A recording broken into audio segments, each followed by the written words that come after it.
You know, some people get famous for being good at their job, others for doing absolutely nothing. But then there's the people who get famous for doing the wrong thing, and somehow they come out on top. Take Mel Gibson, for example. The guy's a walking controversy, but I'd still rather have a drink with him than with Bill Cosby. No, no, I look good. That's the difference, right? He gestures to the other person, taking a slow, deliberate moment to size them up. You're just throwing it in my face, he says with a sarcastic smile. His eyes flicker over the other person, clearly amused by their attire. You've got a t-shirt on like you're about to face a jury. Seriously, you look like a defendant about to go on trial. His smirk widens as he rolls his eyes in mock disbelief. Look at you, trying to beat a DUI charge. No priors, Your Honor, I swear. He pauses, letting the ridiculousness of the image sink in before glancing at their shoes. And there you are, acting like the perfect citizen, wearing your Chelsea boots, all polished and pristine. A productive member of society, huh? He leans back, giving the other person a sharp look. We all know how that goes. In 2020, over 10,000 people in the United States were arrested for DUI every single day, he says, referencing the statistics. But somehow you're out here acting like a paragon of virtue, wearing those boots and your smug little smile. Sure, keep playing the good guy role, buddy. His tone shifts again, getting serious. There are comedians who just make you laugh, and then there are the ones who make you think twice before you dare disagree with them. People like Ricky Gervais and Bill Burr fit into both of those categories. Bill pauses, nodding in approval, almost as if acknowledging their unique place in comedy history. I mean, Ricky Gervais has hosted the Golden Globes multiple times, each time breaking records for both the laughs and the headlines. In 2016, his sharp-edged humor was so potent that it led to a 67% increase in viewers for the event compared to the previous year. So yeah, when they speak, people listen. He shrugs slightly. And that's why no one walks away from an interaction with them thinking they've won. Whether you're the audience or the target, you can't outwit them, no matter how hard you try. Bill laughs softly to himself. I never knew you could be this weird, he adds, genuinely amused by the whole situation. And I mean that in the best way possible. You know, it's a special kind of weird when you can turn something like that into a joke.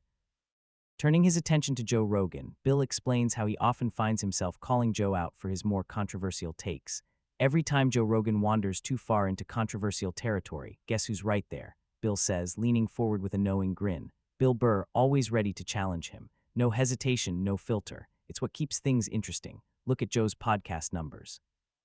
In 2020, the Joe Rogan Experience became the most popular podcast in the world, drawing in millions of listeners per episode. But Bill's not afraid to hold his ground, especially when it comes to his friends' more absurd takes. Bill pauses before mimicking Joe's confused expression. Does it make you more aggressive? Joe asks, like he's completely lost. He chuckles. I mean, that's Joe always trying to dig deeper into the absurdity of things. Bill shakes his head, a mocking smile on his face. What elk? No, Joe, you're insane. He laughs again, rolling his eyes. It's funny though, people think aggression comes from nowhere, but if someone gets too close to me, yeah, it might trigger something. I might snap. I get a little more lunatic on them. Maybe I need to eat some more protein to calm myself down. He gestures toward his own muscular build, showing off with a playful flex. You know, just a little more protein, he jokes, chuckling. You had to beat the hell out of people for 3 decades before you could finally chill, smoke some weed, put on your little rascal's hat, and just relax. Bill continues, shaking his head in mock disbelief.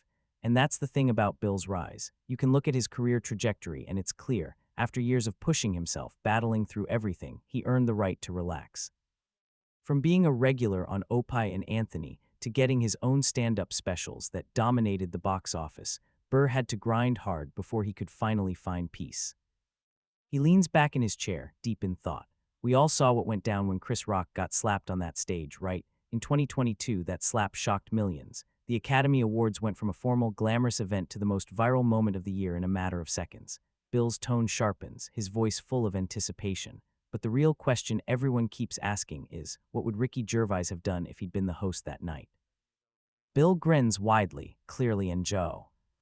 Ying the thought of how the situation could have unfolded differently. People keep asking me, what would have happened if Ricky was hosting that night? Well, I'll tell you what, nothing. I wouldn't have made a joke about his wife's hair, I'd have made a joke about her boyfriend. Bill pauses, letting the joke sink in. And trust me, that would have blown up in the media faster than you could say awkward. It would have been everywhere. You know how the media loves a good scandal, and with Ricky, you know it'd be a headline maker for weeks. Bill laughs again, shaking his head at the thought. I mean, the man's a master of controversy. Look at what happened with his Golden Globe monologues. He turned the whole thing into a satirical masterpiece. In 2020, Ricky's Golden Globes hosting gig became one of the most talked about events of the year, with over 6 million tweets about his jokes. That's the power of knowing exactly where to land the punchline. If Ricky had made that joke, the internet would have exploded. And let's be honest, the Oscars needed something like that to shake them out of their predictable rut. Bill leans back, still amused by the concept. I love how the media tried to spin everything after Chris Rock got slapped, but let's be real. The real issue wasn't a joke about a woman's hair. It was a slap in front of millions. But you know Ricky, he would have gone right for the gut with a joke that would have made everyone think twice about who should really be getting slapped. He laughs once more, imagining the fallout from such a bold move. Bill pauses for a moment, thoughtful, clearly weighing his words. And of course that comment hit the press. It trended for days, he says, sounding almost resigned but with a hint of self-satisfaction. And I was like, well, this is what happens when you have a joke that's just a little too sharp for the moment. He leans back, his tone shifting to one of genuine reflection. But to slap someone like that, that's insane. Absolutely insane. He shakes his head slowly. When you think about it, this moment wasn't just an outburst. It was a public spectacle that crossed the line between comedy and violence. In 2022, this one slap went viral, with over 100 million views across social media platforms within the first 24 hours. It was the biggest pop culture moment that year, and not for the right reasons. That wasn't just a slap on the face, it was a slap to the idea of humor and free speech itself. Bill continues, his tone dripping with sarcasm, but his eyes sharp as he stares at his conversational partner. There's so much about you that's funny, and you're not even trying. Your whole outfit, it's a walking punchline. He takes in the other person's clothes with a slow, exaggerated once-over. I don't even know what it is. It's like you threw on a shirt and pants, no thought at all, and somehow it's hilarious. He lets the absurdity of it all sink in for a second before continuing, grinning. I mean, we all know that a pair of ill-fitting shoes or a what was I thinking outfit can make headlines. Look at the way fashion choices have evolved over the years, from the dad sneakers trend that took over in 2019 to the rise of normcore. People spend more time focusing on what you wear than the actual content you produce. With a chuckle, Bill adds, yeah, you're dressed like you're about to sing some old song from the 50s. What is it? Splish splash, I was taking a bath, yeah, that's the one. With those goofy slippers you're wearing. He laughs again, clearly enjoying the comparison. Honestly, it's like you walk straight out of a vintage commercial. I mean, if you look back at the late 50s and early 60s, pop culture was flooded with that kind of kitschy, playful vibe. Now we see that same ironic style pop up again, especially in fashion and entertainment. Even SNL's sketches bring that retro, over-the-top style back into the conversation, and somehow, we're still laughing about it decades later.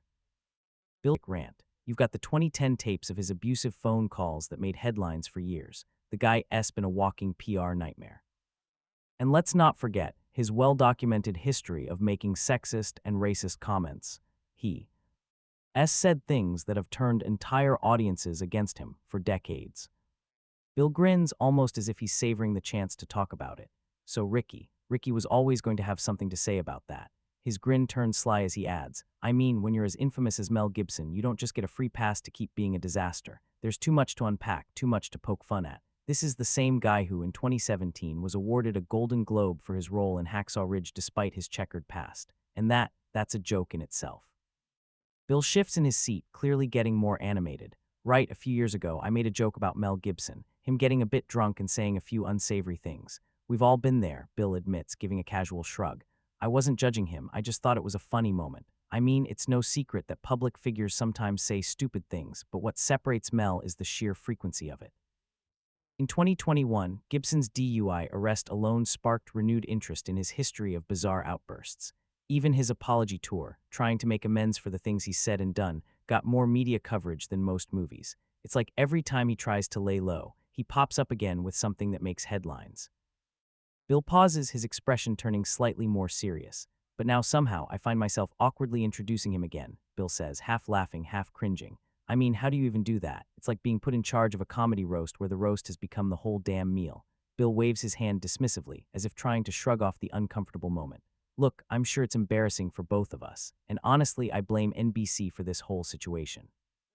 His voice becomes a little more pointed. You put me in this weird spot, awkwardly introducing a guy who's been a joke in and of himself for years. But that's the thing about show business. It's a machine that doesn't care about your past, your mistakes, your personal history. All it cares about is ratings and the spectacle. And so here we are, once again, spinning the wheel of awkward celebrity encounters.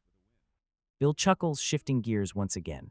Mel blames who we all know he blames. He draws out the pause for comedic effect before his voice takes on a lighter, more playful tone. Let me say something nice about Mel before he comes out, Bill says, his grin widening as he prepares to drop a punchline. I'd rather have a drink with him tonight in his hotel room than with Bill Cosby. He flashes a mischievous smile at the audience. Okay, Malcolm, let's give it up for Mel Gibson.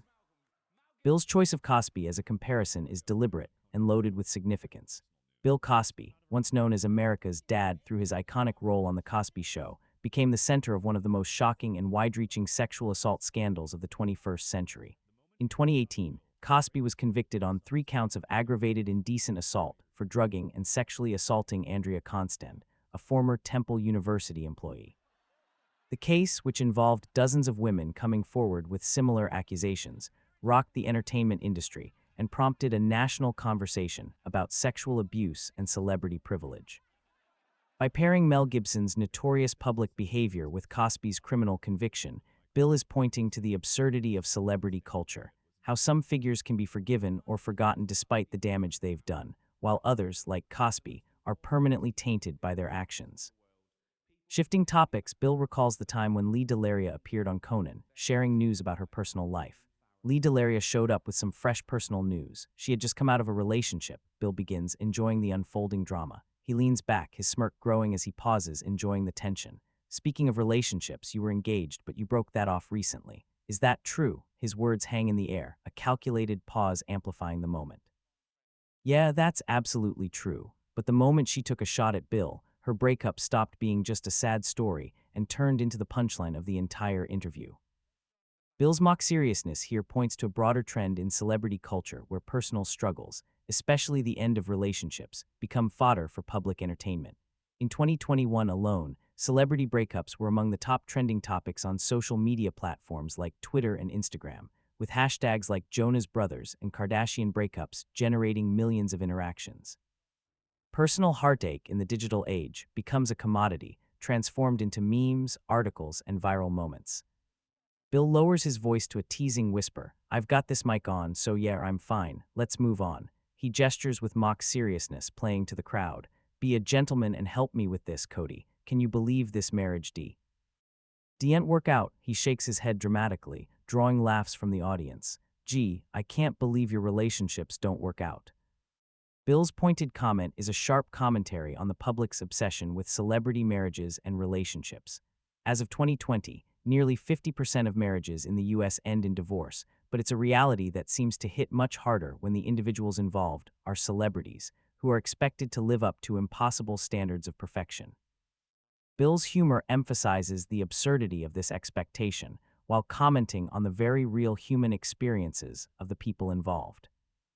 Now Bill's tone becomes more reflective, and he shifts the conversation to a much larger issue, the power of media and the influence of figures like Ronan Farrow. Ronan Farrow's 2017 exposé put a lot of powerful people under the microscope, Bill says, his voice becoming more serious, and Ricky Gervais wasn't going to sit quietly in a room full of them. This reference to Ronan Farrow's explosive New Yorker article, published in 2017, that detailed decades of sexual harassment and abuse by Hollywood mogul Harvey Weinstein, is a critical moment in modern journalism. Farrow's investigation was one of the driving forces behind the MeToo movement, which empowered countless individuals to speak out against sexual harassment in industries across the globe. Bill leans forward, his expression turning more serious. Farrow's work led to criminal charges against Weinstein in 2018, but it also uncovered a systemic culture of abuse within Hollywood that stretched across decades. That's not just some tabloid headline. It was a movement that changed the way we view power in the entertainment industry, Bill explains, deepening the context of the moment. Bill continues, his tone sharp, but tonight isn't just about the people on camera. In this room, we have some of the most powerful TV and film executives in the world, people from every background, and yet they all share one thing in common. They're all terrified of Ronan Farrow. Bill pauses for effect, his gaze scanning the room as if he's speaking directly to those he knows are listening. He's coming for you, and you know it. This reference taps into a broader theme of accountability that's reshaped Hollywood in the wake of the Weinstein scandal. Ronan Farrow's investigative reporting not only led to Weinstein's conviction in 2020, but also emboldened other victims to come forward, including women who had been silent for years. The MeToo movement continues to influence how people in positions of power are held accountable for their actions. Bill chuckles, shifting gears again. Our next presenter starred in Bird Box, a film where people survive by pretending they don't see the danger. Kind of like working for Harvey Weinstein, Bill quips, leaning into the joke, his sarcasm sharp. The film Bird Box 2018, which had a groundbreaking 45 million accounts watch the movie in its first week of release, gained attention not just for its tense plot, but also for its ability to start conversations around human survival and psychological endurance. Bill's remark links the concept of ignoring an obvious danger to the long-standing culture of silence around the abuse of power in Hollywood, namely Harvey Weinstein. Weinstein's actions weren't seen for years, even though many knew of the allegations against him. In fact, it wasn't until 2017, after Farrow's groundbreaking investigative reporting, that Weinstein was finally held accountable, which sent shockwaves through Hollywood. Bill looks directly into the camera with a deadpan expression. "You did it. I didn't. You did. Shut up." He laughs, enjoying the impact of his words. The direct reference to the culture of silence in Hollywood is key here, as it reflects how many individuals, organizations, and even entire industries have turned a blind eye to serious issues for the sake of maintaining power and profits. Bill segues into a topic that's always ripe for humor: parenting. He knows that this one will land with the audience. For every parent who loves the experience, there's another ready to warn you against ever having kids. Bill Burr's take on that is one for the books, he begins, nodding to himself as he sets up his next joke. "Yeah, my kids say, 'You're the fun dad, right? You're the fun dad.'" Bill chuckles, mimicking his kids in an exaggerated, high-pitched voice. "I think you've said that every single time," he says with a grin. The humor lands because Bill's experience reflects a deeper, relatable reality. According to a study published by the Pew Research Center in 2019, parents in the U.S. reported that raising children is more challenging than they expected, especially during adolescence. The shift from being the fun dad to the disciplinarian is a universal experience that every parent faces as children grow older. Bill taps into this with ease, making the point that no matter how fun you think you are, there's always a time when your role as a parent gets tougher, especially during the teenage years. Bill's tone shifts slightly, growing more reflective but with his signature dry humor. "Yeah, fun dad, right. You left me 4 years of hatred, and now I'm the fun dad," he muses, shaking his head. "Wait till your daughter's a teenager, you'll see. Everyone who has failed as a father tells me that." Bill's comment reflects the struggles that many parents experience. Research shows that 70% of parents report an increase in conflict with their children once they reach adolescence, with significant changes in the parent-child dynamic. The frustration Bill reflects is felt by many, and his sarcasm cuts through that tension by making it absurdly funny. Bill dramatically sighs, letting the words land. "I failed, yeah maybe, but it's okay," he says with a playful shrug. "Are you a failure?" Bill then turns to the other person, looking them square in the eye with his usual intensity. "No, I just feel like there's no real vibe between us right now. This podcast feels like a business arrangement," he continues. Bill's comment about vibes versus business arrangements touches on a broader cultural trend. In a 2021 survey by Gallup, 33% of U.S. workers reported feeling disconnected from their work, with a sense of detachment often linked to the transactional nature of corporate environments. Bill humorously acknowledges this disconnect by applying it to his podcast, implying that sometimes relationships, whether personal or professional, feel more like a transaction than a genuine connection. Bill then shifts the conversation to the topic of fame and its impact on authenticity. Most people associate The Office with Steve Carell. Ricky Gervais would like to remind everyone that his version came first, and that's a lesson this host learned the hard way, Bill says, referring to the global phenomenon that was The Office in both the UK and the US versions. The Office US version, which premiered in 2005, grew into one of the most successful sitcoms of all time, drawing millions of viewers weekly. But Bill, ever the critic, points out that Ricky Gervais's original UK version, while less commercially successful, set the standard for the dry, awkward comedy that would dominate pop culture. "You played the boss in the UK version of The Office?" Bill asks, raising an eyebrow. "Yeah, I call it the original." The reference highlights the differences in comedic styles between the UK and US versions. The Office UK, 2001-2003, laid the groundwork for what would become a worldwide format, known for its uncomfortable humor and sharp critiques of corporate life, long before the American version ran for a 9-season hit. But what really matters is who's scarier, Bill continues with his signature sarcastic tone. "I'd never let you get those farm hands on me." He lets out a mocking laugh. "Farm hands, huh?" He gestures to the person across from him. "Yeah, you could change a tire with a crescent wrench. Me, I'd need a whole pipe to help me out." This line is an absurd but hilarious comment on strength, tying it into the idea of rural toughness versus urban fragility. Bill is poking fun at the classic trope of farm workers who, by necessity, develop immense physical strength. In fact, a 2018 study by the U.S. Bureau of Labor Statistics noted that jobs in agriculture remain among the most physically demanding, requiring labor that builds strength over time. Bill, with his self-deprecating humor, positions himself as the less capable one in the physical realm, creating a stark contrast for comedic effect. Bill then recalls a moment when Ricky Gervais was busy promoting his new game show, Child Support, which aired on ABC in 2018. Ricky Gervais has a new game show called Child Support on ABC, and he really wanted to be here to promote it in person. But he's too busy not being here, Bill says, shaking his head in mock disbelief. Child Support wasn't the commercial hit that many expected, averaging just 4.4 million viewers per episode, a modest number compared to more successful ABC game shows like The Bachelor or Jeopardy! Bill's dig at Ricky for avoiding in-person promotion makes a jab at how often celebrities rely on video messages rather than appearing live for promotional work, especially when their projects are underperforming. Piers Morgan has had plenty of bad takes, but Ricky Gervais enjoyed picking one apart with obvious delight, Bill says, turning to the subject of media pundits. Morgan, known for his polarizing opinions, often generates public backlash, most notably in 2020 when he downplayed the COVID-19 pandemic in its early stages. Morgan's controversial statements led to sharp criticism, and Bill has certainly found humor in mocking him. Iowa's been giving out gun permits to blind people, not just partially blind but fully blind people who aren't even allowed to drive legally. Why? Well, because their constitutional rights are at risk, apparently. Bill pauses and lets the absurdity of it sink in before delivering the punchline. Well, the short answer is they can't see what they're shooting at. He shrugs casually, as if the solution to the problem was obvious. There, problem solved. This joke touches on the heated debates in some states over gun rights, which often find their way into ridiculous territory. For example, in 2019, a bill in Iowa to allow blind individuals to apply for a gun permit received both praise and criticism, pointing to the sometimes absurd extremes of Second Amendment debates. The conversation shifts again, with Bill recalling a moment of awkwardness with Bobby Lee at a combat sports event. At a combat sports event, there's this unwritten rule every celebrity must follow. They always have to do one cringeworthy thing, Bill says, grinning as he sets up the joke. But the real joke is when actors are ringside at a fight. They're always like, he rolls his eyes dramatically. Yeah, we get it, you're in the front row, he deadpans.